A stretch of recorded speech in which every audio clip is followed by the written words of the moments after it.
Hi, good morning, everyone. I'm Kalyani, and I'm sorry I cannot switch on my camera. I'm not camera ready yet, so I'll be off cam. Thank you. And all good. I have my product coffee sweater here. this is awesome. Actually, I like the word product coffee. We don't hear that much. Oh, wow. And this is the first time. I'm really impressed, and that's why I wanted to come and check out like what's product coffee about. And I was on the LinkedIn and I was looking through some posts and happened to find one of the posts about product coffee. And apparently, like, you had a session today, and I wanted to jump in right away and check it out. That's awesome. We're glad you could join us. Yeah. Are you currently working in product? Yeah. So I'm in New Jersey. I'm nice. working at Pfizer Financial Services as a product manager. And I know them recently well. transitioned towards product management. So I'm still learning, and I'm really interested, passionate about, product strategy and how it's out there on the other side. Sorry, what group or division are you in with Pfizer? I'm from Pfizer originally. I did a stint there. Really? So. Oh, okay. So I'm in data and analytics and banking solutions. Very cool. We are all in the new Berkeley Heights office right now. Nice. Yeah. Just hold on a second. I'll be just back. There's someone at the door. Yeah. Memory lane for Holly. I know, right? Like, do you know FRMS? Plus names that are in acronyms within acronyms. They're so fun. They did not let me name the division. It would have been something far more exciting than FRMS. Yeah, it doesn't really light you up, right? No. I work for FRMS. Right. And then, of course, even the people who know FRMS are like, what is FRMS? Financial Risk Management Solutions. So exciting. You can hear me, Kalyani. That's what I was in. I led the payments team in FRMS. Oh, cool.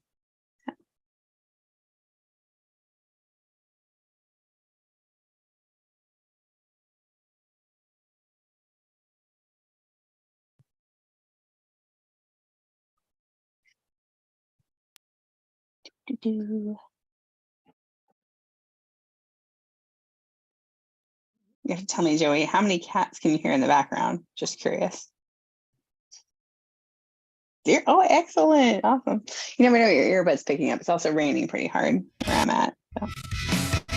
Here too. Oh, I just got some music from Jason. He's rocking out over there. Oh, static. Oh. Yeah, we'll see how it ends up working here on this slow connection with snow on the antenna. So you didn't get out there and build like a little lean-to or something over it? I probably should have done that. I just darn it, Jake. Question. You failed again. I felt like I was listening to the radio though, and it's cutting out. Like Spotify doesn't cut out. Like that was really cool to have some static in the music. Right? Don't you miss that? It used to happen all the time with radio. Classic. Kids today, they're missing out. Like you had those moments of silence, you had to keep like bopping your head too, Yeah.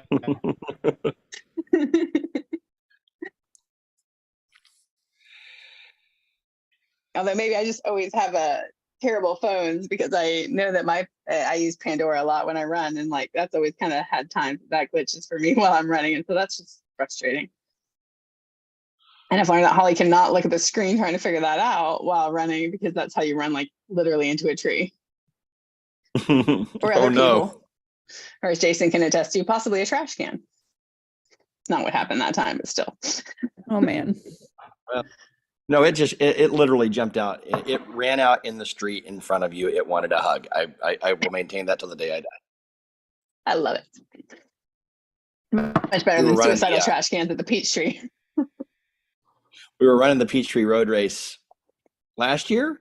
Yeah. And at the Delta water station, the Delta Airlines water station, somebody thought it'd be a great idea to pull one of the trash cans out in the middle of the road so that people could easily drop their cup after they drank some water.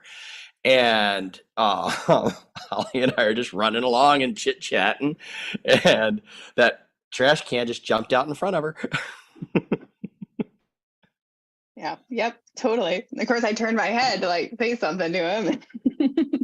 Boom. And the best part was my manners did not leave me. I apologized to that trash can the entire time I took it to the floor. So since my connection is shaky today, Holly, I'm going to say, why don't you go ahead and host today, and I'll be here and I'll just, insert as we go. All right, cool. Yeah. So take it. Awesome. Well, good morning, everybody. It's exciting to see everybody on a Wednesday. The last one here, really, in January, first month of the year. So where has it gone already, right? I don't even know. It feels like it was New Year's, like literally yesterday. We're going to need some more people to turn on some cameras. Come on, people. Work with me here. Do I look camera ready? No, absolutely not. It looks like you did your hair, like you curled it. I love that you think that. Do you know what this is? This was literally, I got up, I looked in the bathroom mirror and went, okay, that's what that is today. So thank you very much. Very nice. Well, washed it before bed. There you go. And went to bed with it wet. But thank you. So Jason also looks like he did his hair today. I did not. Hey, so Holly, just so you know, we got a couple of people joining so far. We've actually got a lot of new people joining today, I think, but so far we got, is it Kalyani? Is that how you say your name? Yeah. She was introducing herself a few minutes ago. Right. And then there's Marty as well. Welcome for the first time. So for those of you who are joining for the first time, or those who haven't been here in a while, what we do for the first half hour or so is we just do some conversation and some introductions. And the way we do that is if your camera is on, we'll invite you to introduce yourself, or Holly will invite you to introduce yourself and just tell everybody who you are and what has your attention, who you are, who you're with, and what has your attention right now. Maybe you've got a big win. Maybe you've got a product management challenge that you're struggling with that you'd like to connect with some people who might be able to help you. So turn those cameras on, and we'll look forward to getting to know you this morning. And then we'll start our program in about a half an hour as well. So Holly, take it away. Well, you just did what I was about to say. So awesome. Well, good morning. I'm Brian, and thank you for turning on your camera. Appreciate it. I was very glad you were here. We are excited to hear from you later on in today's session. Yeah, it should be a great one. Glad everybody's joining, and I'll do a little bit of mea culpa now, and then I'll do it when we kick off. I am under the weather, so it's going to be a struggle bus for about 45 minutes later today, but we'll get through it and look forward to a lot of dialogue. So I'll need everybody here engaged and providing feedback and providing your examples. So, but excited to be here. Other mea culpa is my kids are off school. As Jason mentioned, it sounds like you guys even got snow down there. We have frigid temperatures where they're not allowed to stand at the bus stop this morning. So if you see a little human come in today, my apologies. I guess that's what has my focus right now. It's just getting through the day with 3 kids. So it should be fun.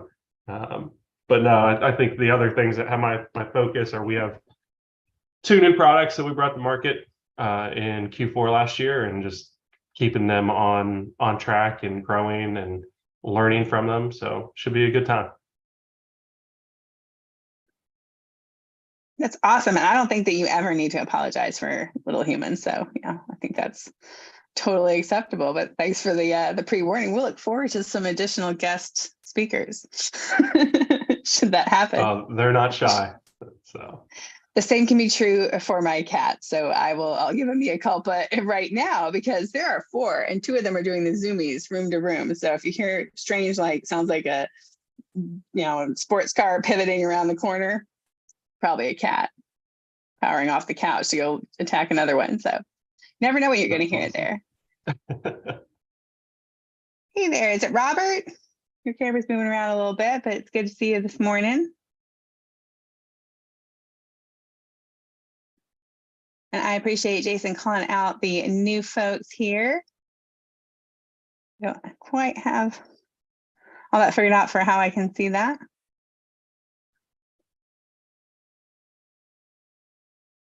Well, while we are letting a few more folks join, why don't we get a couple intros going? So most of you probably know me. I'm Holly Jewell. I've been a product executive in the Atlanta area for a long time. I've done some things, been some places like Brian, have some interesting stories in my past besides just taking out trash cans in the middle of the road. And this is one of my favorite things to do is to get around with a group of product people and nerd out on a given topic. And so I'm really excited that we're here this morning. And Joey, I'm gonna let you introduce yourself. Can you tell us a little bit about what you do, where you are, and what's top of mind for you this morning? Sure thing. Hello, everyone. My name is Johanna Vanderven. I am a senior product manager with a company called WEX. WEX actually has its history kind of in fuel cards, and it has grown past that into more of the payment space in general. It's been very cool to get started with them. I'm on day 12, and I'll be working specifically around the small business fleet side. And what does that look like? So a small business fleet, what that means is basically if you're a small business and you have at least one vehicle that's associated with that business, you're in my zone. And so what I am really interested in is how does it look like in general for a small business to operate, and how can we make that as easy as possible, and what's already out there that's making that super easy? Because I love self-service. Like my things are, how do I make it as easy as possible? And I love operational efficiencies. I know no C-suite guy's gonna love me for that other than the operations one, but those are my two favorite things. That's how does that reduce my costs? But I'm intrigued. So a business and that has one vehicle. So one to 500, anything around that. For a Dodge Charger? Sorry, just curious. asking for a friend. Yes, gas or diesel. Okay. And even electric. So if you needed to go, go with your Fusion or your Tesla, we got you. A lot of Uber drivers. That's awesome. Profile.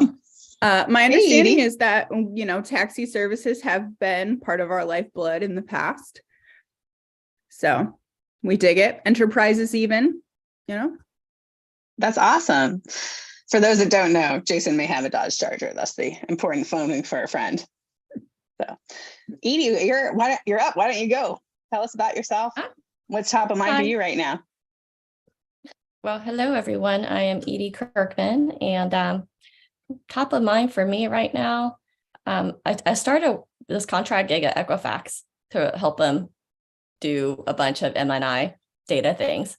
So I'm really just kind of onboarding a team of contractors over there right now. So yeah, so that's what I'm doing. I know, Joanna, Equifax.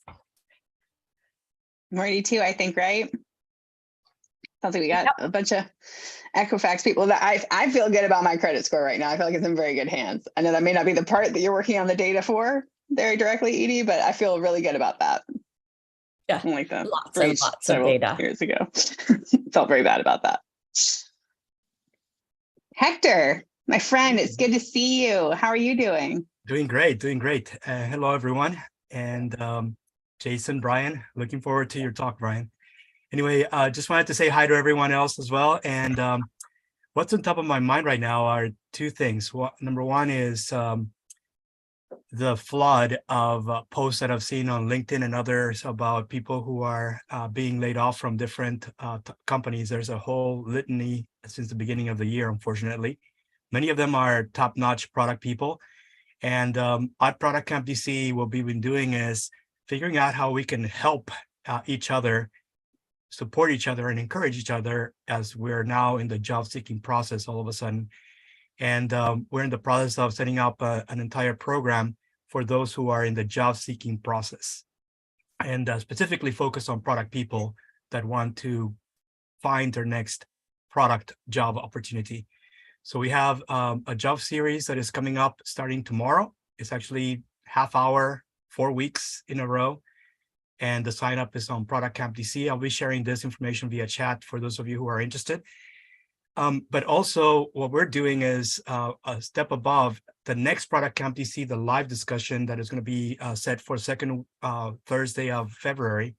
We usually meet on evenings, Eastern time, kind of opposite from Product Coffee. We do like end of day discussions. And what we're going to be discussing is how to find your next product job in 90 days. And we're going to talk about connecting some of the methodologies that I've used myself as a consultant, but also we're going to be inviting other people who have experience in continuously be on the job seeking process because they're either consultants or they're actually in the process of just freelancing and continuously looking for that and sharing best practices as to how to find your next job opportunity as soon as possible, specifically for product people.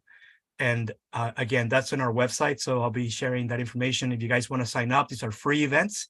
So all you have to do is just sign up and attend. And that's the main thing that we're doing right now.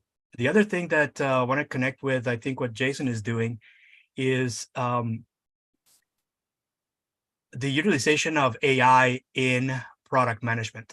And I've been hearing a lot about not just ChatGPT, but a lot of different tools that are coming up, which is the next generation. And you can call them like product co-pilots, so to speak. And we're looking at starting a series on that also in the near future. So be on the lookout for that. If you know of any tools other than ChatGPT and the well-known ones that are out there in social media, connect with me because we're looking for speakers of anyone designing PM tools with integrated embedded AI engines. And there's a whole slew of things coming up, which is very exciting. And we want to make sure that as PM people, we're early adopters and figure out how to tweak those just to become better. I don't think they're going to be that product people are ever going to be replaced. My whole role is that this will make us better if we are actually able to utilize these tools and be early adopters and figure out, how do we become better by using very specific tools that are applied to us as product people. That's awesome. Thank you so much. We were super excited about the job series, so we're really glad to hear you're covering both of those things. That's exciting. Have you one question there? Didn't hear you see that in there, but do you have a live event that's happening for Product Camp DC? Yes, February 9th, and it's already on our website. So be on the lookout for that. And that's going to be a Thursday. It's a live event, so we're going to have just an exchange of best practices for job seeking, specifically for product people. Sorry, I was not clear in my ask. I was asking more just like the annual unconference. So we haven't set a date yet, and right now we're actively looking for. So we need more speakers, and that's what I've been doing. I've been talking to different people, and trying to make sure that we have a good lineup of speakers.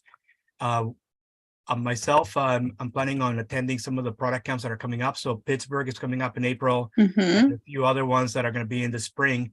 I'm going to be attending some of those, mostly the ones that are online, but there's some that are near me that I'm going to be going to, and basically try to get some additional speakers. And we're probably announcing towards the beginning of second quarter of this year, our next date. It will probably be a fall event for a live event. That's what we're looking to do.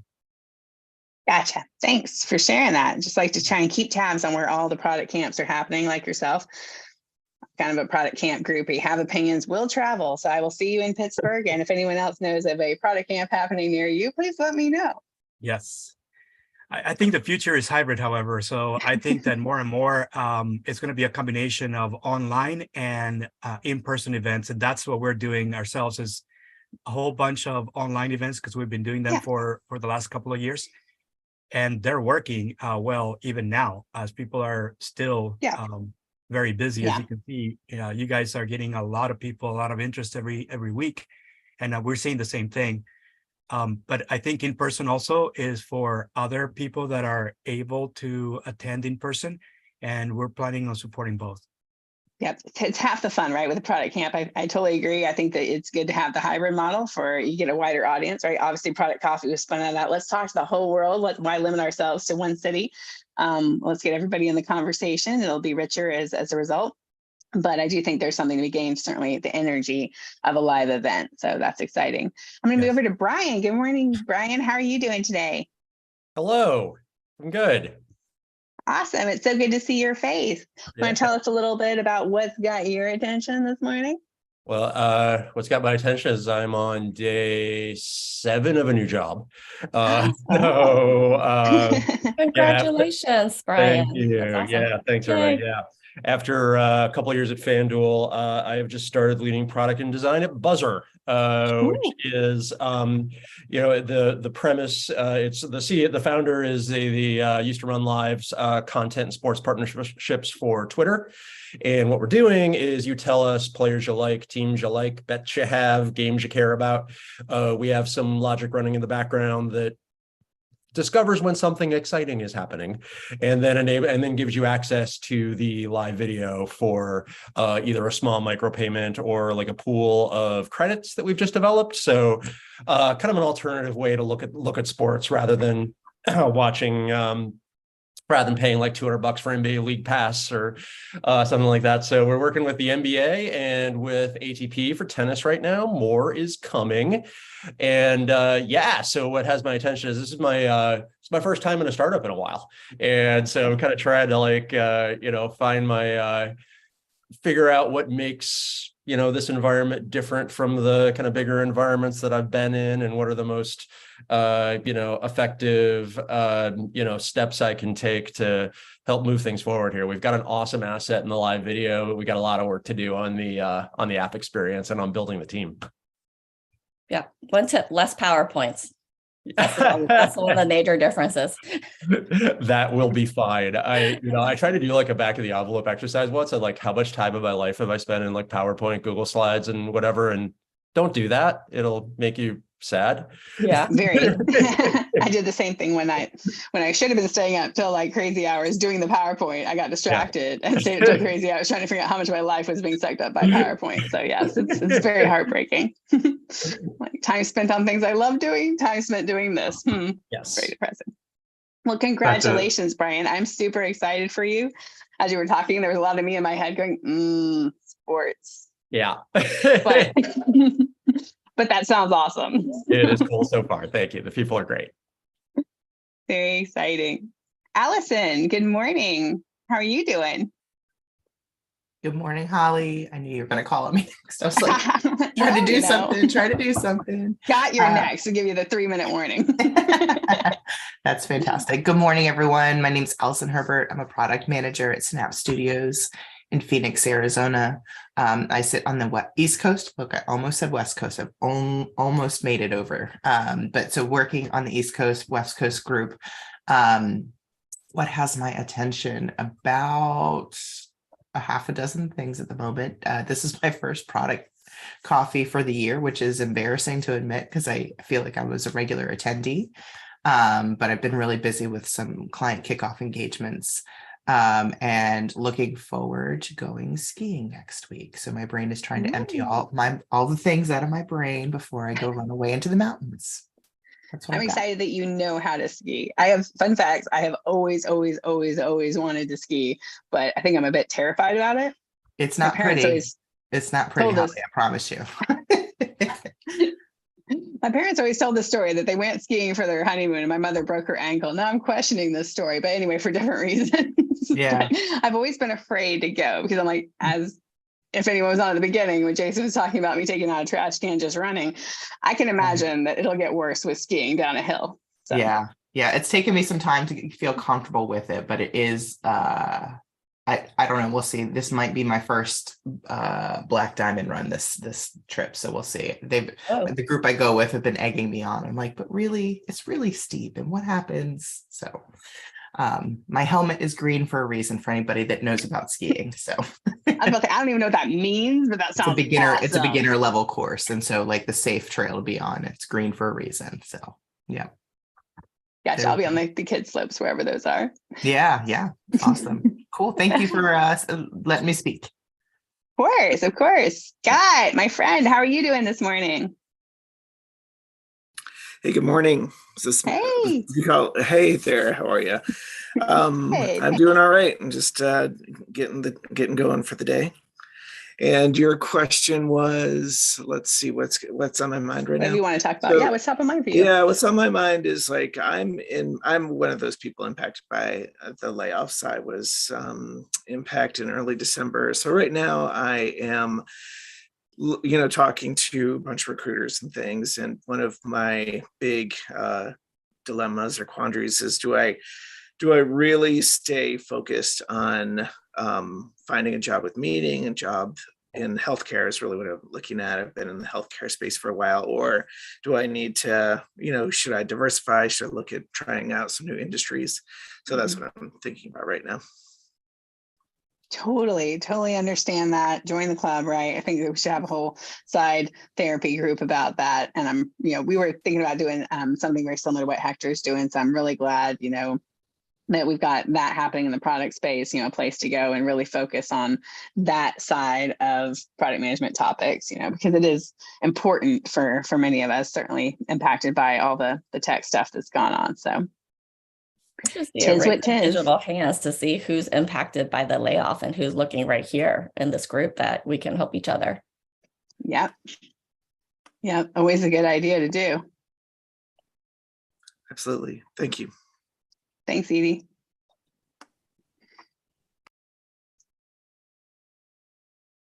Awesome. Hey, Jim, Manesh, how are you guys doing this morning? I know your camera's on, but I'll still call you out by name. Hey, Jerry, you want to take it and tell us a little bit about how your day is going so far and what's got your attention? I just woke up. That's what has my attention too. This is what has my attention right now. No, I thought kidding. She meant me. Okay, go, Jerry. There's two of us on. You've got to be clear, Holly. Well, only one of you had your camera on, so there's that. Oh. Jerry Odenweiler. She's right, Jerry. She's right. You're on the spot. Yeah. So yeah. Good morning, everyone. Jerry Odenweiler. I am a product coach with C Prime, and what has my attention right now? If you were on last week, you remember, or maybe it was the week before. All of my weeks are running together now. But Alex mentioned this 3X video by Kent Beck.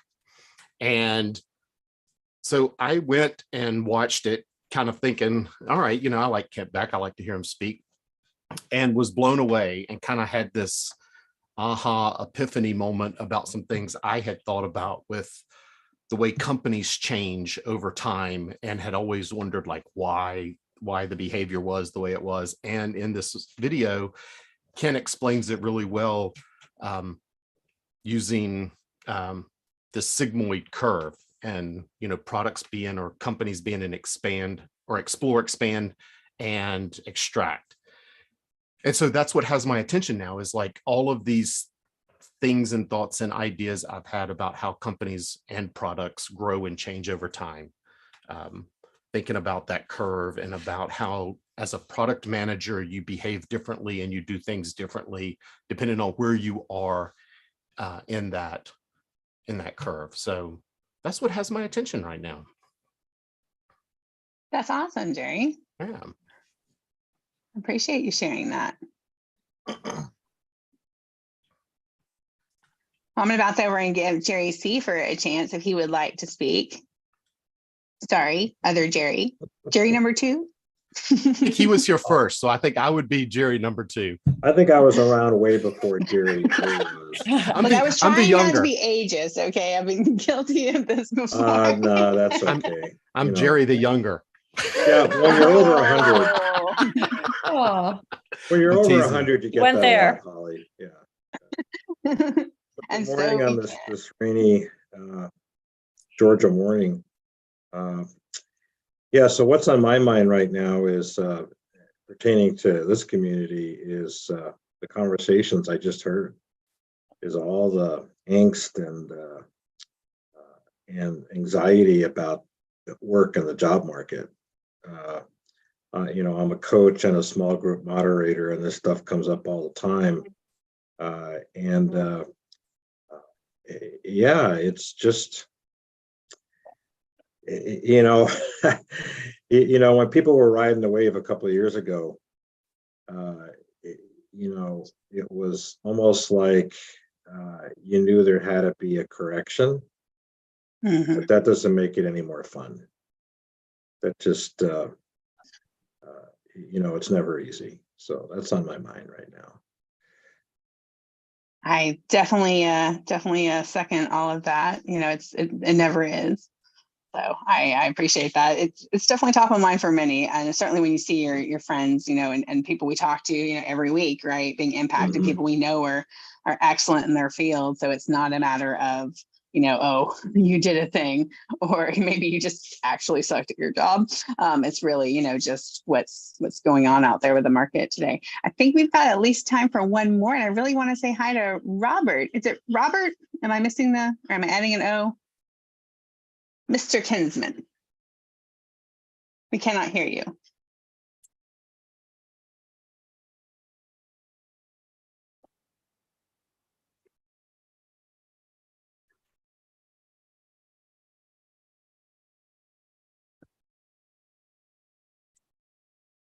We lost you there, Robert.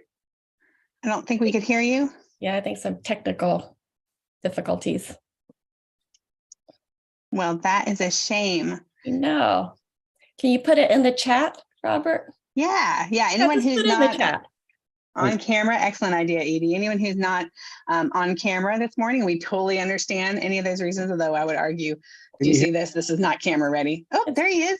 But just finish that thought. Anyone else who wants to go ahead and introduce yourselves, just put it in the chat. Ashley, Eric, anyone who wants to just introduce yourself to the group? Mr. Kinsman. Briefly, I'm interested in the topic in particular, trying to understand the use of metrics that caught my attention. But I'm with all of you trying to understand what's going on in the market. I've been looking for product work for too long now, and I haven't had success. But I'm trying to understand, what's working today. What are people looking for, and the latest trends, et cetera. Trying to see if I can contribute back and get back into the workforce again. Understood. Yeah, that's kind of a common theme that we're talking about here. Yeah. Indeed. Okay, well, sorry, did I cut off somebody? No. Awesome. Well, thank you for sharing that. I appreciate it. So I'm going to go ahead and pivot us. We're getting right at the top of the hour into our actual, what are we here for, right? So welcome to Product Coffee, right? We get on and we riff for a little bit and we talk amongst our friends and we hopefully drink a lot of coffee because sometimes it's early, although, we have a rotating schedule if you weren't aware. So next week we'll be at 11:30, which will be nice for anyone who's not particularly a morning person or on the West Coast. So welcome to Product Coffee. I'm Holly Jewell. Many of you know me. I'm passionate, a product executive, have opinions, will travel. But here at Product Coffee, we get together every week and it's a lot of fun. We talk through different product topics and we are able to do that because we have some fantastic sponsors. So I'm not sure if they're going to pop up on the screen, but I'm going to go ahead and mention Method is our diamond sponsor there. And Jeff, if you're on, I think I saw you. Do you want to take it and say a few words about your fantastic organization that Jason may or may not also work with? Thanks, Holly. Yeah, I'm driving still this morning, so apologies. But so Jeff Meddy with Method, and we're a product engineering and design consultancy and get to work with a lot of great companies to launch new products, platforms, programs, and I've had the great fortune to work with some folks on the call. Jason and I are based out of the Atlanta office, but we are around the country and actually around the world through our parent company, Global Logic. So that's enough. That's all I can think of while I'm driving. Totally fair. No worries at all. And thank you so much for doing that. One of our other sponsors that we've been very, very happy to have joining us recently is Sopheon. And I'm going to jump to them and let Brian, since you're on, or Libby, would you like to talk a little bit about Sopheon? I think Libby should do it. I am not camera ready. None Oh, of we us can do are. put Brian on Haters here. camera and the Amazon's voice of too. Libby. Go. Did you just throw I'll- it to me anyway? I'll take it for you, Libby. Oh. No worries. I put her on the spot there. I give Libby a hard time. Yeah, so Sopheon is about a 20-year-old company. And we really help our customers in the enterprise innovation management space.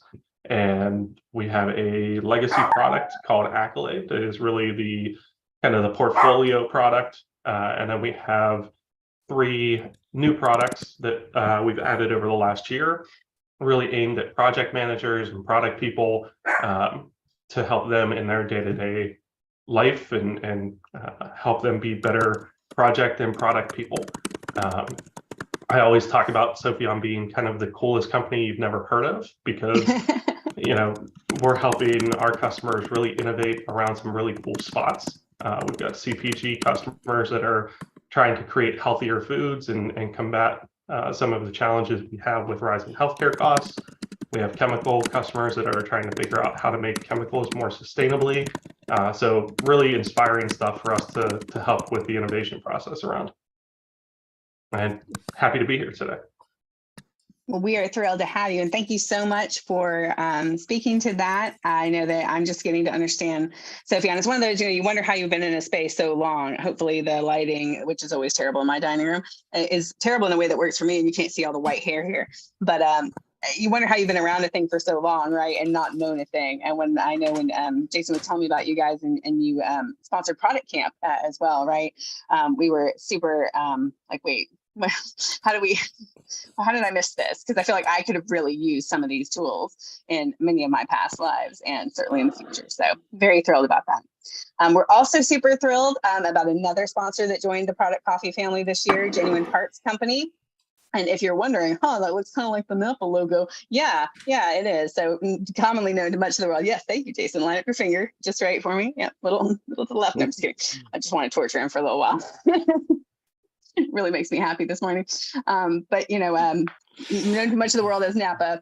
But if you go to the link, they have a lot of product management jobs. So we talked about people impacted and people who are looking.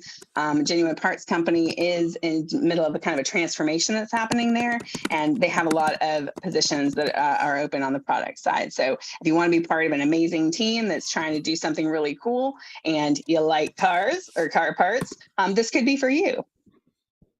I have dreams of being a gearhead in my next life. I used to threaten for Canalia, who was on and introduced that she was from Fiserv. I used to be there, and I used to threaten my team at Fiserv that I was going to leave and be a mechanic any day if they just really, pissed me off. So next up, Product Management University. Can't say enough good things about them. I don't know if John's on this morning. I haven't seen him. But if you know John Mansour through Product Camp or Product Coffee, he's a guy who knows a thing about a thing and has been talking about it for a while and helping many in the community really work through some challenges they have in the product management space. And we really appreciate him as a sponsor of both Product Coffee and Product Camp Atlanta. Sorry, Jason, for doing all the double plugs, but got to represent the Product Camp side here. And Feature Upvote is what it sounds like.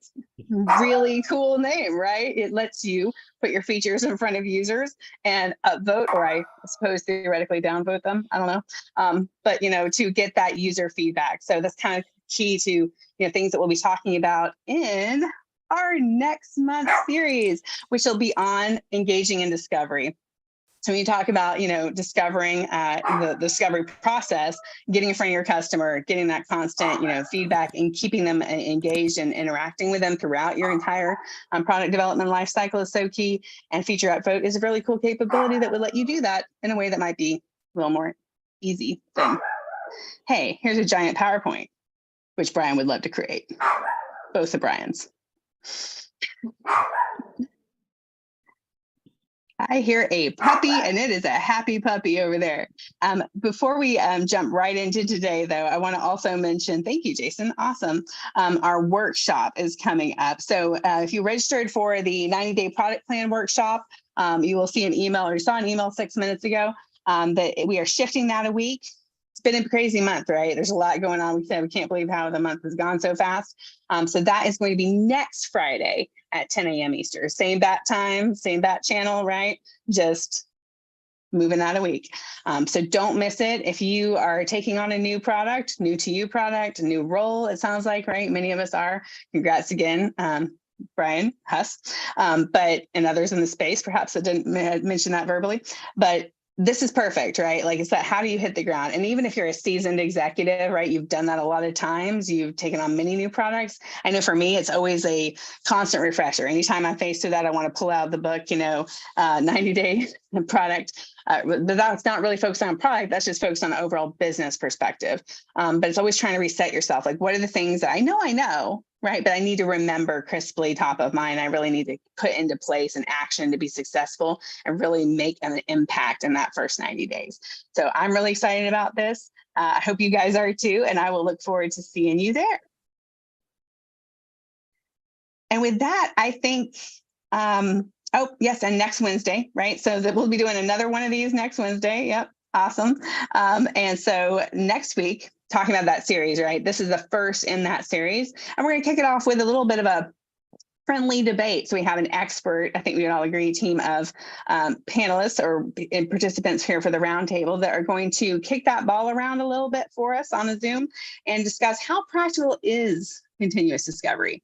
We all know we should be doing discovery, and we know it should be ongoing because of, the product management lifecycle.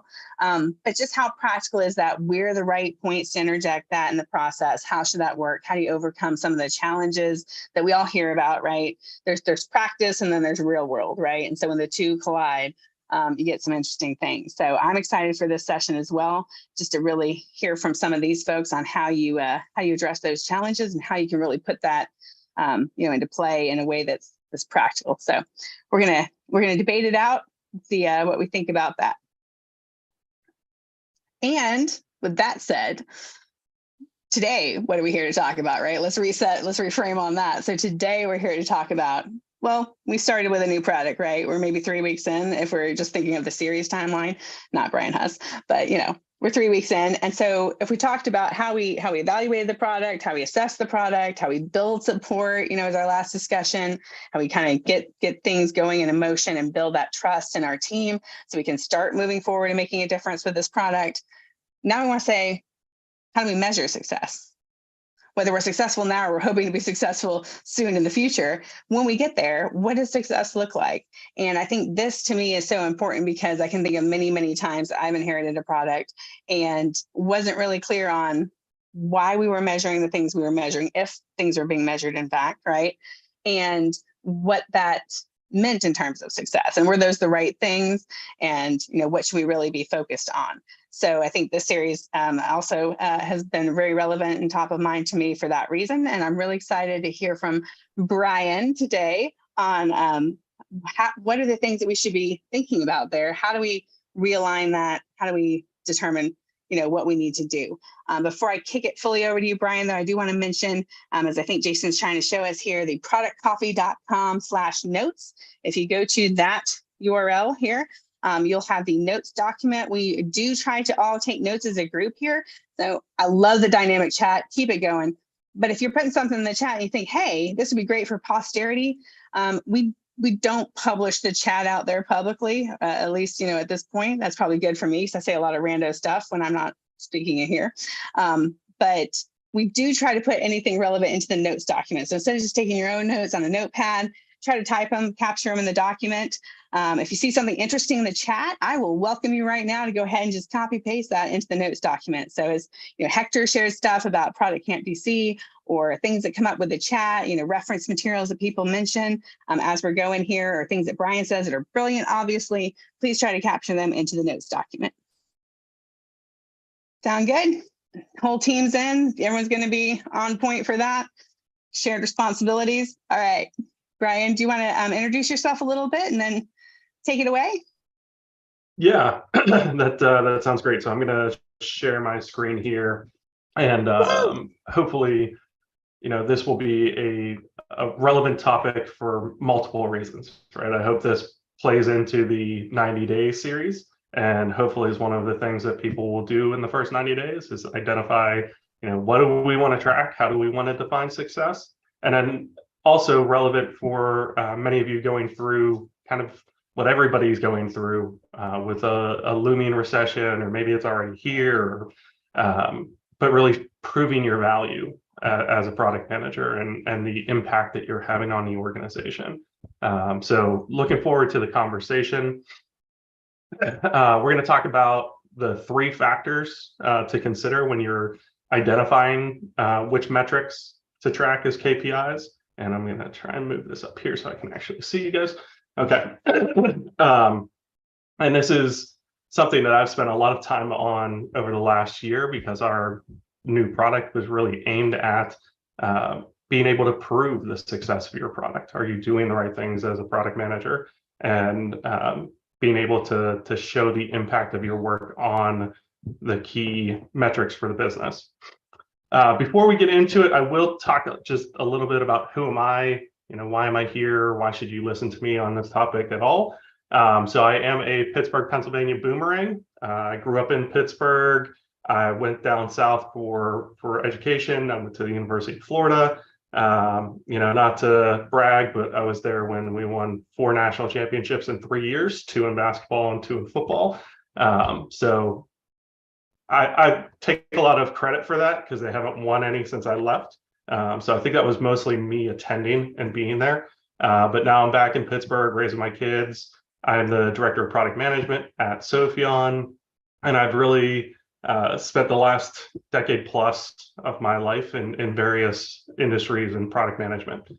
So like Holly, I've been in financial systems. I've worked in healthcare like some of you. I've worked in retail and also in business SaaS products. And then when I'm not doing that, I am an adequate kids soccer coach. I get to coach my kids in soccer, and that's a lot of fun.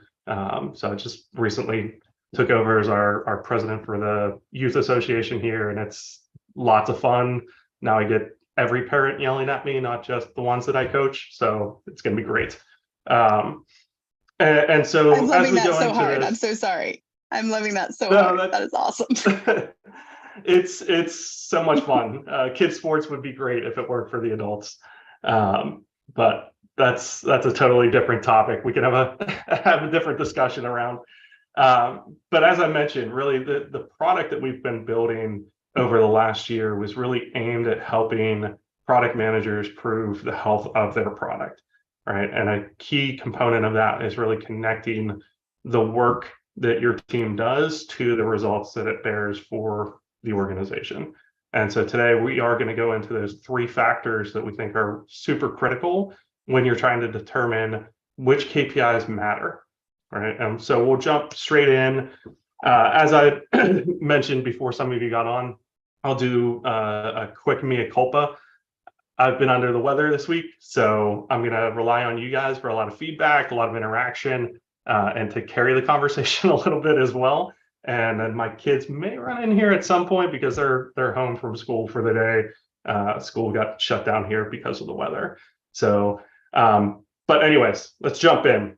So the first factor that we think is really critical to determining which KPIs matter and which KPIs you're going to track is, where do you want to go? As a business, what's your business vision?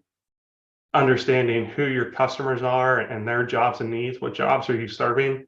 What is the product goal, right? So if you already have a suite of products, what is this new product doing? How is it going to be different from the others? Where does it fit in your overall strategy?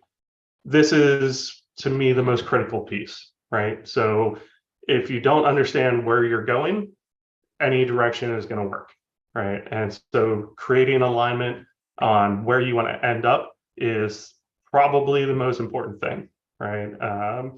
If anybody's familiar with the Road to Abilene story, everybody gets in the car and says, like, what do you want to do today? Like, I don't know. Where do you want to go? I don't know. Why don't we go to Abilene, right? And so they do a 3-hour drive to Abilene, Texas, and there's nothing in Abilene, Texas.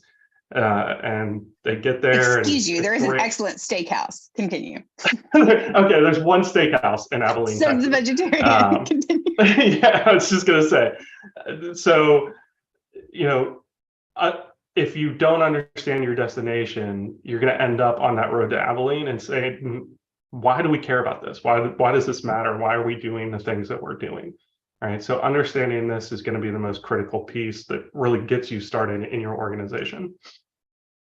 Now, when it comes to your business vision, this is something for me that is really, really critical to understanding how you fit in the world. Why does your company exist? What do you do? It really helps with the values and inspiring your organization to show up for work every single day. And so we have a little exercise here. I'm going to show a few vision statements, and I'll let everybody chime in on who they think it is.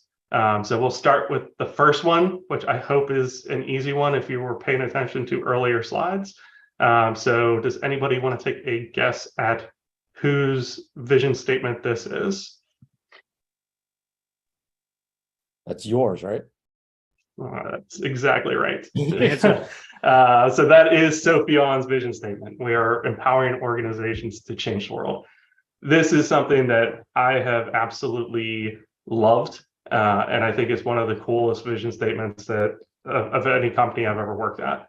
I talked about how we're helping organizations innovate and come out with new products that really change a lot of or address some of the most pressing challenges to our country, to our world today, right? So climate change is something that's affecting all of us, and having chemical companies that are actively working on how do we make things more sustainably, how do we make things that aren't polluting the earth as much, healthcare costs continuing to rise, and having CPG companies say how do we make healthier foods so that we can help fight a diabetes epidemic. That's something that I feel good about every single day, waking up and going out there. And I made the comment to my boss my first week here. I said, you know, those are big challenges. And we were, you know, just on the other side of the pandemic a little bit. And I said, Thermo Fisher Scientific didn't create the vaccine for COVID, but Pfizer or Moderna couldn't have done it without the equipment that they were provided. Right. And so I'm happy to be Thermo Fisher Scientific whenever it comes to solving some of those major challenges in the world. So that's another shameless plug for Sopheon, but we will go into the next one here. Does anybody want to take a stab at who wants to be Earth's most customer-centric company? Anybody familiar with this one? Is it Amazon? Ooh, very nice. Yeah, that is Amazon. So you can think about, they started out as selling books, right? And it was Bezos and his friends in his garage putting books into cardboard boxes and shipping them via UPS or FedEx or US Postal Service. But having this vision allows them to kind of go, all right, how do we fulfill this vision that doesn't involve shipping books, right? And they've grown to one of the most powerful and relied on companies in the world because of this. All right, next one, to create a better everyday life for the many people. This is a nod to my European friends. So if anybody's from Europe, this one might resonate a little bit more. Yeah, this one's a challenge. This one's IKEA. So that is IKEA's vision statement, and you can think about everything they do, creating furniture, creating home goods that are affordable but still have tremendous amounts of style. So that's kind of their vision statement. And then the last one that we'll do, I hope somebody in Atlanta gets this one. That's a big hint: to craft the brands and choice of drinks that people love. Ooh, is it Coca-Cola? It is Coca-Cola. So Product Camp Atlanta, Product Coffee Atlanta had to throw in a nod to Atlanta there. All right. So number two, after getting that vision and really saying, okay, that's what everything's going to align to. Everything we do is going to align to this vision. And if it doesn't align to this vision, we're not going to do it. The next thing is understanding, okay, if that's what we want to do, who are we doing it for? And understanding your customers' jobs and needs, And really, what I think we need to do as product people is do a little bit of redefining personas. Raise your hand or just type a Y in the chat if you've ever worked at a company where millennials was a persona, or some other demographic, right? It was some combination of this age, this gender, this race, this religion, whatever it may be.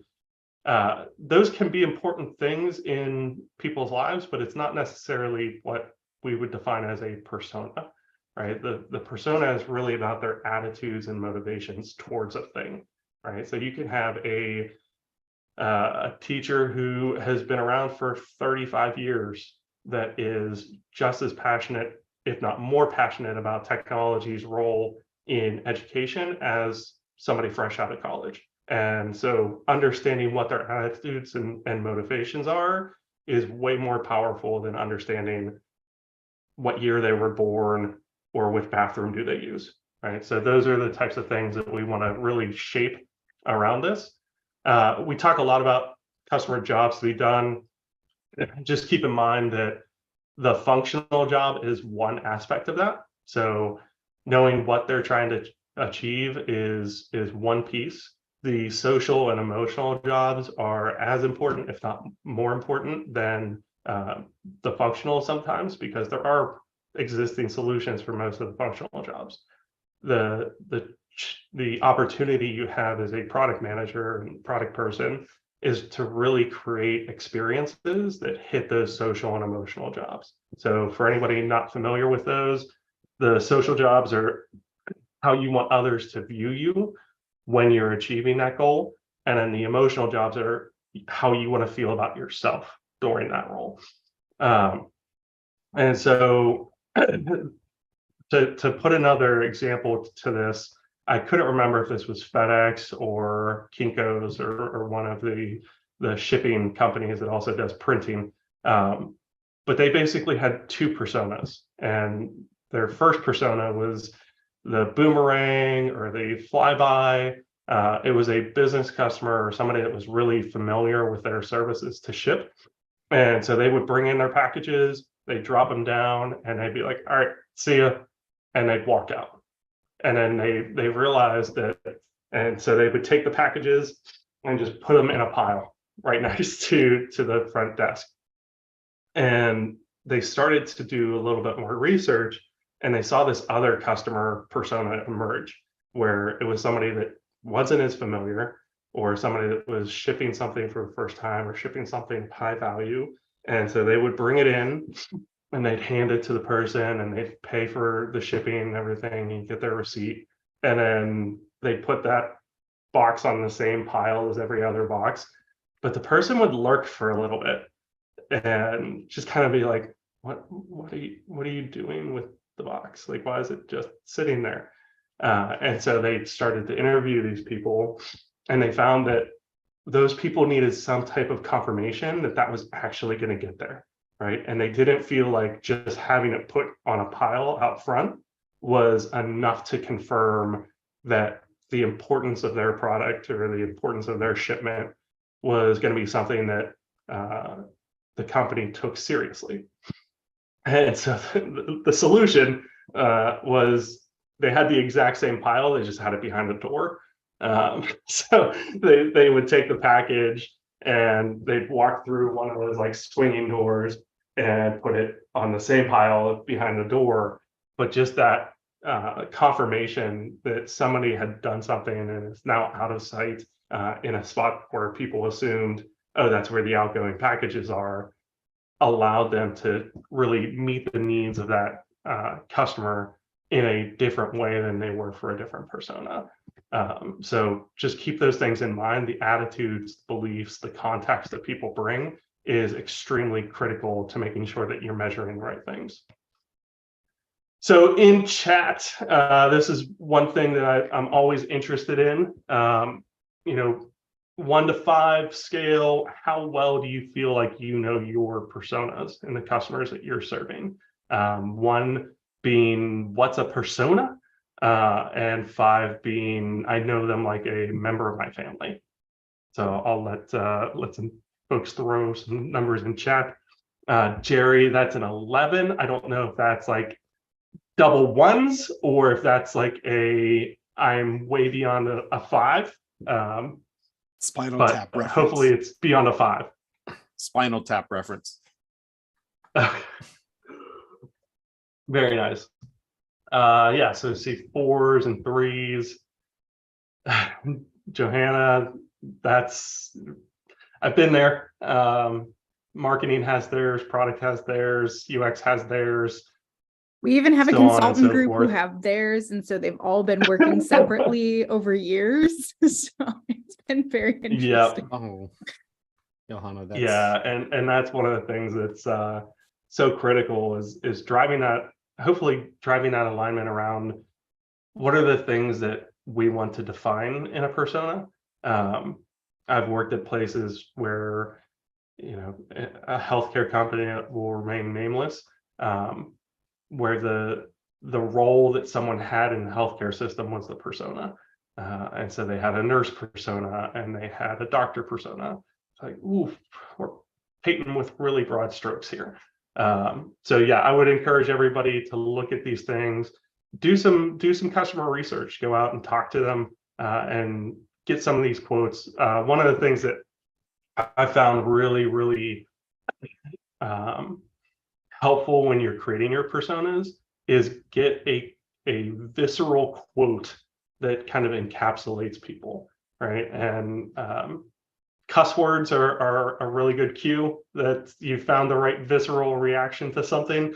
But any visceral emotional response to things, those are key pieces that kind of unpack that attitude and motivation piece. So the last thing in our first factor is understanding your product's goal, you know, and understanding the one thing that you need to focus your team on right now. This is actually a live photo or a real photo of our last sprint demo whenever we asked for feedback. So you can see lots of our stakeholders had suggestions on what we should be doing. And your product's the same way, right? There's always going to be more voices telling you what you should do than time to do it. And so understanding what is the one thing we're focused on achieving right now, whether it's the next 3 months, the next 6 months, the next year, really helps you cut out a lot of the noise and focus people on the signal.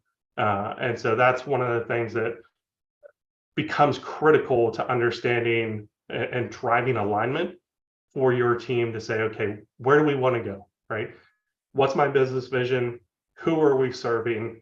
And what's the one thing that we need to focus on right now for our product? So hopefully those are good starting points. As we go into factor number 2, if we understand where we want to go, the next point in our journey is understanding where are we today? And there's kind of 3 things that we try to look at whenever we're determining that. So understanding where are we in the product lifecycle, understanding the industry standards and benchmarks, and looking at our competitive landscape and understanding where we fit in that. And the first one here is the product lifecycle. So this is a image that I pulled from a Google search last evening, just to talk about the different pieces of the product lifecycle. You have more stages to this, you may have less stages than this, whatever it may be. The important thing to keep in mind here is, that's my Google, if you hear anything going on in the background. No Google, thanks. So, all right, I think it's done now. Even if you're in the development process, understanding what are the key metrics that we want to look at here. Are there things like our burn down chart? Are there things like velocity? One of the things that we've done in the past is how many interviews are we doing? How many prototypes are we creating? How many things are we getting in front of customers to have them react and make sure that we're delivering the right things? As you get into the introduction phase, you're probably not focused on the same things as you are during the maturity phase, right? So introduction, you may be focused way more on acquisition, customer growth, all of those types of things, rather than saying, hey, we really need to optimize for profit margin, or we really need to optimize for operational cost. And so those are the types of things where you are in your product life cycle is going to impact what are the key things that you need to measure and optimize for. So going into the next piece here of industry benchmarks, really understanding what's par for your course, right? And industry matters a great deal here. If you're in healthcare and you're working on a product that's helping people manage their diabetes, your KPIs and your key metrics are going to be vastly different from somebody that's working in e-commerce, right? And one of the things that we did last year is we actually, and Hector, you'll love this, on your sign up form for our products, we ask what industry are you in, and we use artificial intelligence to return what KPIs might be relevant based on your industry, right? So if you're looking at diabetes products or things that will help people manage diabetes, one of the things you may be looking at is what's the average A1C level, what's the average hospital readmit rate, things like that. If you're in e-commerce, you might be looking at average order value, conversion rate, so on and so forth. And then once you understand what are those industry standards that you would want to track, you want to then say, okay, well, how do I know whether 2% is good or 2% is bad, right? If we're looking at click-through rates or things like that in email, or looking at conversion rate on a sporting goods retail e-commerce site, 2% might be really good, right? If we're looking at how many customers landed on our website and wanted to click try now or try for free, 2% is probably not great, right? And so understanding those things is going to be critical. And there's a number of places that you can go to find these things. So there are industry reports out there. There's online tools like white papers. With the competitor thing, I put an asterisk there. Make sure you talk to counsel. Make sure you get legal advice there, that you're not creating anything that would be viewed as anti-competitive. But it is one of those things that you can get a competitor panel together and really drive what those industry standards are, or go out and talk to industry experts, right? Gartner, others that do this for a living may be able to shed some light on some of the things that are viewed as benchmarks for your industry. So I'll leave it open in the chat, but if there are other ways that you found benchmarks, if anybody wants to chime in, I'm going to take a drink of water. So feel free to chime in and let everybody know what are some other ways that you found benchmarks or other areas that you've looked for benchmarks in your past. I think you've called out a lot of really good ones there, Brian. I think for myself, like a lot of what you've got listed under the online tools and competitors, your competitors are doing these things too, right? And so a lot of times it's interesting to go out and see what they've posted, as how they're looking at their customer base, just to kind of evaluate, your own as well. But a lot of white papers. So, I mean, you'd be amazed what you can find on the internet just with some basic Google searches, right? Yeah, absolutely. HubSpot and GetResponse. Interesting. Nice, Libby. Like it, Libby. Look at my customer. Does anyone else have something that's worked really well for them that's not kind of really covered under one of these categories here that Brian's gathered for us? And Hector hit on a great one of understanding market trends and seasonality. Yeah, that's critical in understanding, should I feel good about, sales if you're in, again, if you're in a seasonal thing. You kind of know back to school is a big one for clothing, and Black Friday is a big one for clothing. So don't get too excited when you see a 300% jump in sales revenue on Black Friday. That may not be as good as you think it is, because you might have wanted 400%. So, but yeah, Hector, do you want to chime in a little bit more on the trends and impact on different sectors? And I also want to call out Alex comment there in the chat on annual reports. I think that's a great one as well. And maybe next, Yeah, so Alex, you can comment on that. Oh, can you guys hear me? Typically what I do is do like a Porter's model when I look at industrial benchmarks and trends, and just coming up with KPIs for the industry. And what's amazing is that when we talk to people and they're already saying, hey, we're leaders in market share. And then I asked them, well, what is the average profitability in your industry for you and your competitors? And I get a lot of blank faces. So I think that information is actually publicly available across industries, and it should be part of the industrial benchmarks.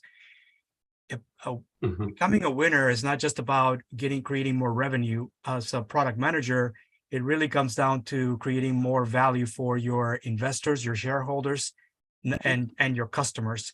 And of course, being customer centric comes first, but the second closest is basically your investors, your owners, and they're going to focus on the profitability and figuring out how you can create a competitive advantage that creates not just more revenue, but more profit, especially when you have other competitors.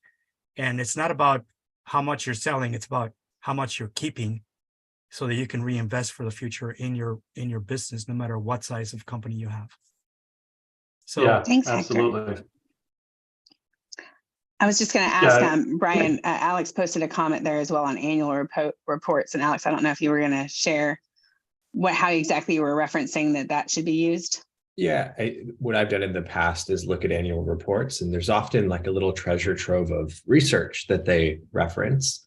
So there's some good stuff there. Yeah. And also if like it's a new company that's IPOing in their S1, they'll often have a lot of really good information and trends and like things that they're worried about that open up kind of what that looks like. But I try not to spend too much time on it because it's a bit of a lagging indicator. Yeah. But it's good. It's good stuff. You can go down a rabbit hole, right?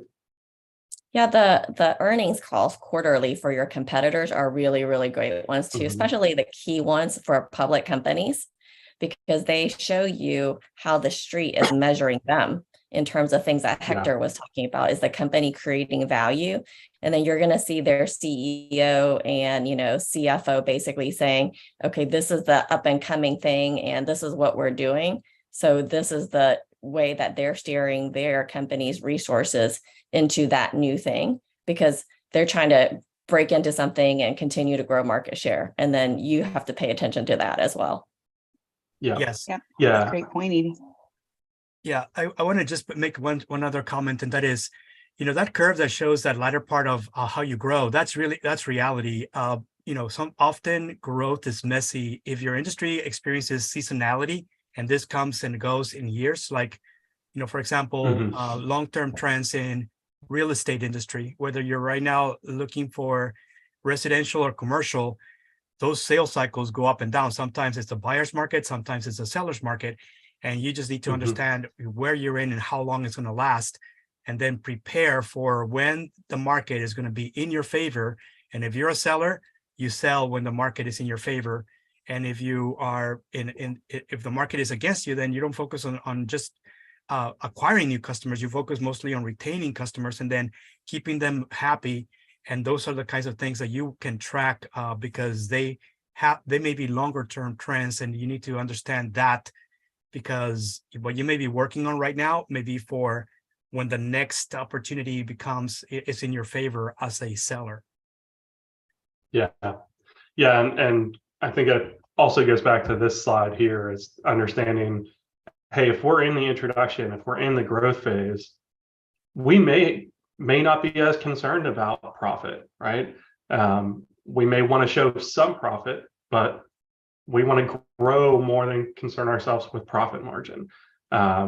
In the B2B SaaS world, you'll hear this rule of 40 as kind of the magic number, right? And it's the combination of your growth rate and your profit margin. So if your profit margin's 2%, but you're growing at 50% annually, you're doing great, right? And then they know that, hey, over time, there will be ways to optimize for that profit margin. Right. So understanding that combination of where are you and the seasonality are really critical pieces. It's a great conversation. I saw some other great comments in the chat as far as usability surveys and things like that. Those are great. All right, last part here is understanding your competitive landscape. And I think these three things kind of all go hand in hand, right? So is it a crowded space? Is it an open space from a red ocean, blue ocean perspective? Understanding where you're positioning yourself in the pricing versus benefit grid, which is hopefully going to pop up here. There we go. So where does your product fit in this, right? Is it going to be a better product at a higher price, like an Apple or MacBook or iPhone? Is it going to be a better product at a lower price? And are you going to really disrupt an industry? Is it going to be less feature rich, but hey, it's going to be that bargain customer that's looking for, maybe their needs are overserved by an iPhone. Maybe they just need a touchscreen that can get them to the internet, but they don't need blue bubbles on their text messages. That seems to be a high value thing that people love, but probably doesn't matter to a lot of people in the industry. Or a lot of the consumers. And then, I don't want to say that products don't live in that top left. There are products that for a higher price that are worse products, worse experiences. You can think stadium beer, stadium hot dogs. They have a captive market, and understanding if you have a captive market, do you want to live there, right? Do you want to fit in that space? The DMV, passports, TSA, all of those types of things in the top left. Stadium beer, yes, I agree, especially if you have children. The theme park beer might be the best $37 you ever spend, but it definitely is a pricey product for the exact same product you'd get somewhere else. And then understanding where you fit in brand recognition, right? Sopheon is not as recognizable in the marketplace right now as Atlassian. So understanding that is going to help us understand, hey, where do we want to set our benchmarks, right? How do we want to think about what we want to drive to, right? If we're hitting the profit aspect, do we really want to focus on brand recognition and awareness? Is that something that we want to drive to hopefully lower our customer acquisition costs, right? Things along those lines. And then, are you in a space where you're a market maker or a market taker? One of the best examples I have of this, when I was in business school, one of my professors told a story about how the state of Alaska flew him up to do a study on how they should price their oil. And so he took a 2-week vacation in Alaska and took a buddy up there. And the basic end of it was, you got to price it where the market prices it. You're not Saudi Arabia. So understanding, if you're in a red ocean, if it is something that is relatively commoditized, the market is going to set the price, not you. And so understanding all of those types of things will really say, hey, how do I plan around that, right? If that's my reality and I'm going to just have a price for my product set by the market, that's probably not something I want to track as something that I can influence. So don't set yourself up for failure there by tracking what was the average order value. Wouldn't for a commodity, wouldn't you also want to consider supplemental products or services that make you stand out? I worked in I worked in industrial gases. We sold CO2, which was at the time it was a commodity. And my boss told me, we don't sell CO2. We sell the promise that our customers won't run out, because it was a critical, even though it was low cost commodity, it was, they couldn't run catfish houses, couldn't brew beer, couldn't do this, couldn't do that. So again, that's where we basically positioned our product / service as something beyond that commodity. Absolutely. I think that was Randy talking, and to your point, Randy, it's one of those things where your metrics and the things that you're tracking are driven because of that, right? You're not looking at the price that you're selling things for. You're looking at, hey, what's our churn rate? What's our customer satisfaction score? What's our delivery timeline? All of those types of things will really drive your success and how your product is viewed in the marketplace. So I think that's a great call out. Yeah. Hey, Brian, I want to point out that I think what Randy pointed out is what I was mentioning earlier in the chat, and that is when it comes to defining personas and understanding who your real target customers are, your number one, when you can basically shed and defend only one segment at a time, it is understanding their buy behavior and their perceived value of what you have to offer. And you won't be able to understand that unless you do the market research of what is that perceived value that they see when they're buying from you compared to somebody else who's offering the same thing. Even when your product is a commodity, you can differentiate your offering by, if you understand the perceived value, what your customers are expecting, specifically when it comes to your core segment of customers. Yeah, that's a great point, Hector. Sorry, Brian, because, I used to always tell my team about that too, because there's a big difference between what we believe the value as a product team is, right? And what your customer, your user, your market sees the value as. So it's what we think is not important, right? It's what's the perceived value and how do you make that both enough value, right? And differentiate using that value. Absolutely. All right. So those are the types of things that will help you understand where you are today. And as we go into kind of our last factor here, we've talked about where we want to go. We've talked about where we are today.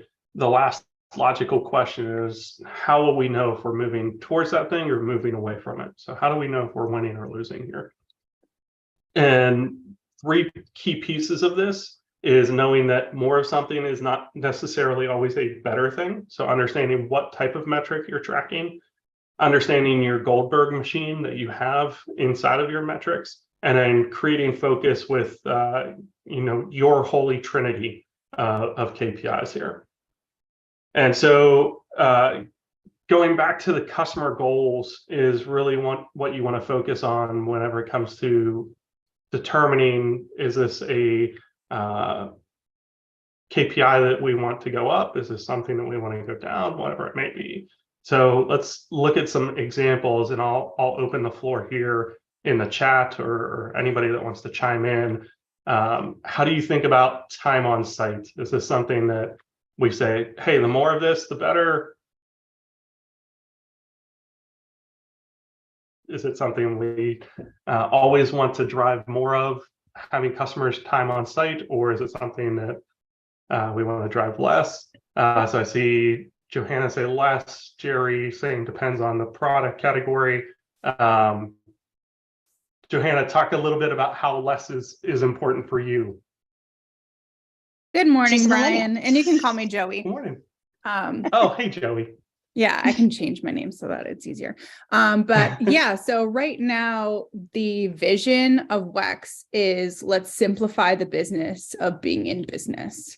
And so to me, what that looks like, especially when I'm looking at small business fleet, is small business, time and people are not things I have, right? So I need to make it as easy as I need to be spending as little time as possible managing things in sight and more time on getting my product to the right people, spending that time with the people, getting to done is what I need to spend my time on as a small business. So that means in the site, as little time as possible in order for me to get what I need done. Yeah. Yeah, I think I would jump in and agree with that, with the conversation over in the chat. And I think Jerry Odenwelder, I think was your comment, it depends on the product, right? Because to Joey's point, and kind of where I think you're going to, Brian, right? That's the way the product drives it. Do you want someone actively engaged? Like, with some of Brian's products, like you mentioned in the chat, it is an engagement thing. You want someone watching sports. You want them to continue watching your streaming service. If you're Amazon Prime, you're looking for like hours spent on the shows on Netflix, right? But if it's doing a financial transaction, it takes you a long time, you probably have a usability issue. Like, shouldn't take 10 minutes to transfer money between your savings and your checking, right? Yeah, if it can't be done in a couple seconds, we're definitely failing there. Yeah, and a great example from my past was when I worked at Citibank. We were redesigning the mobile app at Citi, And we had a really concerted effort to drive down the time on site, or the time in app in that case.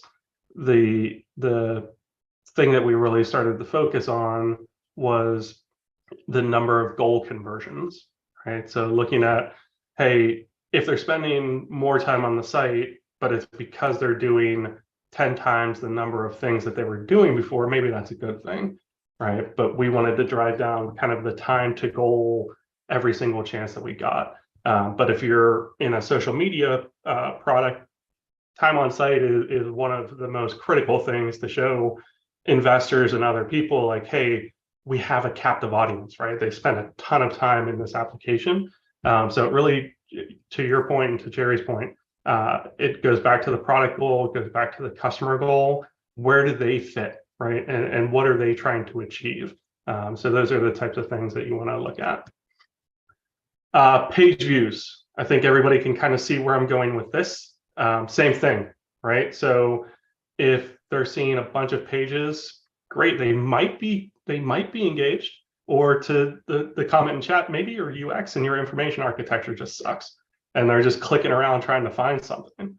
And so those are the types of things that you want to make sure that you're balancing with what are the goals we're trying to get them to and to achieve there. And another one of my favorites is inventory on hand. This one is probably right in the middle, right? It's kind of our third example.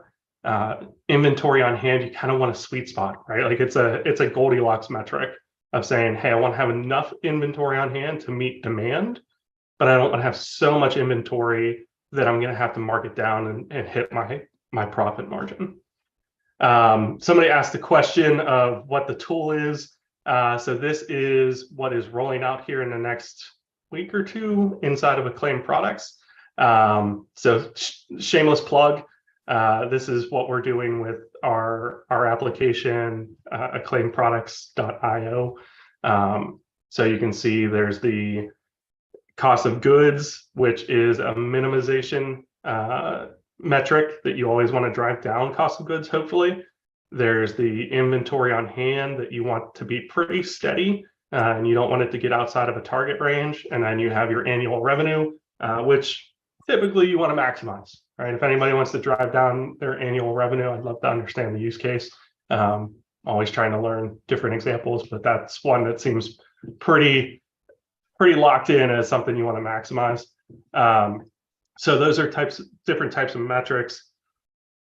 And this piece down here really leads us into the next key piece of understanding if you're winning or losing.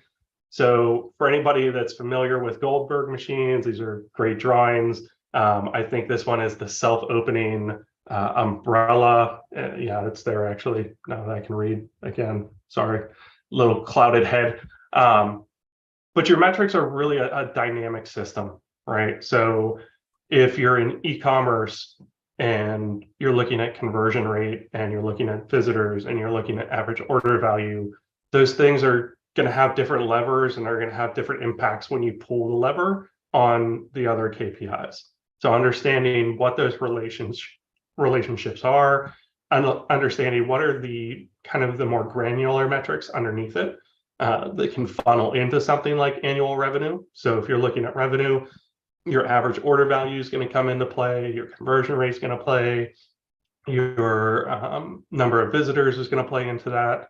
But as you start to drive, if you do a huge marketing campaign and you drive twice as many customers to your site, odds are your conversion rate is going to drop, right? You're going to get more unqualified people into the product. So it's not like you can expect, hey, if we do a 100% increase in visitors, we should see a 100% increase in revenue. Those two things are going to have diminishing returns and things like that. The other thing I'll mention here is if you're in an organization that's doing a lot of testing, feel free to question the results of tests. For anybody that attended the product camp unconference in got product tank, product coffee, there's too many too many conferences, but Not nearly enough. if What you are you attended saying? Stop talking. Someone kill his stream. if you attended the one in Pittsburgh last year, they had a great speaker from Google that talked about running a test on the shopping site for Google, and they ran a test where they put the word shop on a button, and it took you straight to being able to buy that product at the lowest price or whatever it may be. Tested it in North America, did it great. They rolled it out globally, and it tanked. And so they said, oh, we need to roll that back. It didn't work, blah, blah, blah, blah, blah. And the product manager, to his credit, said, like, that doesn't make sense. Like, people are fundamentally the same across all continents and languages and things like that. So he took the test to a few people that were native speakers in Europe and Asia, and they looked at him and said, yeah, this is confusing. And he asked why, and it turns out shop is both a verb and a noun in American English, not so much in most other languages. Shop is strictly a noun in most languages. And so it was the equivalent of him putting the word store on the North American tests. And so he went back, refactored the test, got new translations, and sure enough, it performed really, really well. So understanding how those things are related and the impacts of those is something that's critical to your success. And then last thing, create focus with your own holy trinity. There's a lot of things that come in threes. It's for a reason, right? We did this today with our key factors, and we talked about, the Goldberg machine. We talked about the interrelations. 3 feels like the right amount of KPIs that you can start to see the impact and relationships between those, but you don't get so distracted by 100 different KPIs that you don't know where to focus. And then it also keeps you from saying, all right, this is the only metric that matters, and driving something like revenue and losing sight of your conversion rate or losing sight of your profit margins or whatever it may be that is also extremely valuable to your organization. So that's kind of the last key takeaway, key slide here. Again, just to recap the key factors. Where do you want to go as a business, as a product? Where are you today? And then how are you going to know if you're winning or losing? Those are kind of the 3 things that come into play there. So that's that. I know we're at the top of the hour, so I will open it up for any feedback. But otherwise, thank you guys for your engagement. It was definitely helpful for me to get through it. And thank you, Holly. Thank you, Jason, for the opportunity to come and talk, and look forward to more of these. Our pleasure. Thank you so much, Brian. It was truly excellent. I know before we lose anyone, I want to thank, we had a number of people who today was their first product coffee session, or at least registered under their email address they registered with today, if they're like me with many aliases. So it's Samuel, Ariana, Randy. We just want to say welcome, welcome, welcome, and thank you so much. We're so glad to have you join us in the Product Coffee family, and we hope that this will not be your last session and that you'll come back if you're still on and hearing this. So regardless, we hope you come back, but So with that, I'll kick it back to what you were doing, Brian, to any Q&A that people want to stay on and have as a few moments. Yeah. We won't kill the session and kick you out. I already got my refill, so I'm good. I'm set for a while. And Randy, I welcome you as well. I really appreciate you jumping in so much in the chat. That was really awesome. And I believe that this was your first product coffee session. So I'm really inspired by that. I think it takes me a long time to open up and get chatty. So well, it's a lot of good information. I did have a question though, Brian. Yeah. In the course of, you mentioned business school, when I was in business school, we never heard the word disruptive.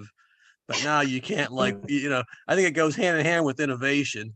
And really, I asked myself, really, how does the disruptive nature of business today, how does that affect metrics and, your whole process? Yeah, it's a great question. And I think it goes back to kind of the knowing where you are and knowing what part of the industry you want to pursue. If you're a disruptive company, let's take Tesla, right? For pretty much all of Tesla's life, profit has not been a major factor in what they're measuring, right? They're measuring what's our production level. They're measuring how far can the car go on one charge. So they're measuring different things than you would see with traditional auto manufacturers. And I think that's where you start to say, hey, if we're disruptive, how much does the industry benchmark matter to us? Right? You have to take that grain of salt with industry benchmarks and say, maybe those don't matter as much. Right? If we're looking at disrupting this industry, what are the metrics that should matter whenever our disruption is complete? So those are the types of things that I would say that's sort of how I see them being related, but I'd love to get your thoughts and others' thoughts on that. Holly, maybe you can add some insight from your past as well. Yeah, I would definitely agree. And I love that comment, Randy, because it certainly is a newer term, but for many of us that have been doing this for a minute, right, you suddenly started hearing about the disruptors. And, I talked earlier about, looking at your competitors, but that to that point, right, and what you were just saying, Brian, is really relevant if you're in a space that's known, right? And you have that competitor. If your product, your service, what you're trying to take to market is in itself a disruption to an entire industry, or something that new, like when Uber first came out, right? It's like, yeah, they're in a way competing, right, with a taxi of the past, but at the same time, they are a whole new thing that literally changed the world, right? We can now order food. Yeah. I could have gotten more Starbucks while I was sitting right here, not had to go to the kitchen and get it. So, that changed the whole world. That there was really not something to compare to in that sense of who's your competitor, mm-hmm. right? Yeah, and I was also looking at it from the standpoint of not so much the actual disruptor itself, but I guess the disruptee. And really the example I gave, and I'm glad you brought up the auto industry. I worked for GM and also heavy trucks, and really you didn't have new companies coming into there very often, but with this electric car, you're having them pop up. And I went to a high-end mall down here in Tyson's Corner, and there was one on display, and I forget the name of the company. And I asked the guy, I said, "Where'd you guys come from? Where'd you come?" And the guy said, "Well, we've been in the battery technology area for 20 years. So basically, it was easier to make a car than it was to make a battery." That's how I interpret it, because it's like, God, if you can jump into the auto industry because you have batteries, what's that say about the auto? It's not body. When I was in auto, it's body, powertrain, and chassis. Those are the three components. Well, you got one, you got all. And it was like, wow, that was just a really interesting comment. But again, from the idea of the disruptee, you've got this nice little, you showed that product life cycle. Well, there can be disruptors anywhere along that life cycle. For sure. Yeah. And, it's one of those things where as you've seen those innovations in the three components you mentioned, they've become more and more incremental, right? And so that's a good indication of if we're only seeing incremental changes in what we think are key components to us, how at risk are we of being disruptive? And having a company come in and say, well, there's something totally different that you're not even evaluating, right? And so, looking at that and saying, oh, well, we thought the miles per gallon was where we were being competitive. Well, actually, it's not miles per gallon, it's miles per dollar. And how much does it cost to get me 1 mile, right? And so if another way to get that same mile of production is through a battery, those are opportunities for others to come in and say, hey, we can do this in a different way. So yeah, it's an interesting world. I think when just to touch on one last part about being the disruptor, I think that's where it comes back to understanding your business vision and being able to communicate that really in a compelling way. Because with Tesla, right, just one of the major keys why Tesla has been more effective than maybe a Rivian or some of the others out there is because from day one, they've talked about this being a key to solving climate change, key to disrupting the status quo when it comes to pumping carbon emissions into the air. So being able to connect that back to your vision and talk about metrics that do matter allows you to shift that focus and say, hey, I get it. We're not producing 800,000 cars like Ford, but this is the change that we're having on the world. And this is these are some of the fundamentals that we think will scale us.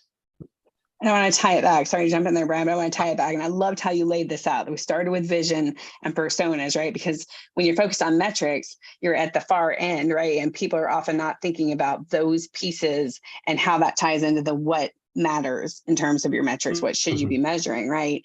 But one of the things, using Tesla as an example, that I think that they've done right, everything you just said, but also I feel like they've really looked at what are the blockers? Why are more people not driving electric cars? What keeps a Holly from wanting an electric car?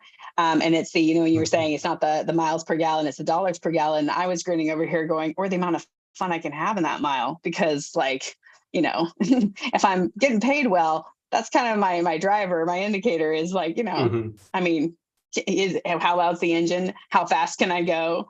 How much, excitement can I get from that? And so until Tesla came out with a supercar, I was # not interested in electric cars. You could have told me it was going to cost me pennies on the dollar and, could drive for days without needing me to remember to plug it in. And I would never, ever have been interested. But the minute you came out and said, we have a supercar that goes 0 to 60 faster than any other car on the planet, I am obsessed. I want one so bad.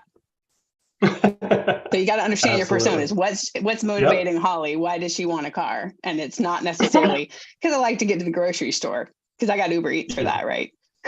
Yeah, exactly. No, it's super critical. Awesome. All right. Anyone else have anything? I'm so excited. We have so many people stuck around today. You are fascinating, Brian. It's a low bar. Not me. We use the word fascinating loosely here at Product Coffee. Well, it's like fun. Jason keeps telling me I have a different version, different meaning, a different understanding of that word than he does. So, Yes, fair. You and I have very different definitions of the word fun. He'll bring me some long list of things we have to do to get ready for this. And I'm like, oh, fun. He's like, And thank you, Holly, for jumping in and hosting today. For those who are still on, I'm at my parents' place in Arkansas, and we got some snow last night, and internet connection is really shaky. So I just said, let's let Holly do it. So thank you so much for jumping in on short notice and doing that. My pleasure. Thanks you guys for putting up with me and making it work, and just dealing with the squirrel. And we're glad that you have internet at all, Jason, and that you were able to be on.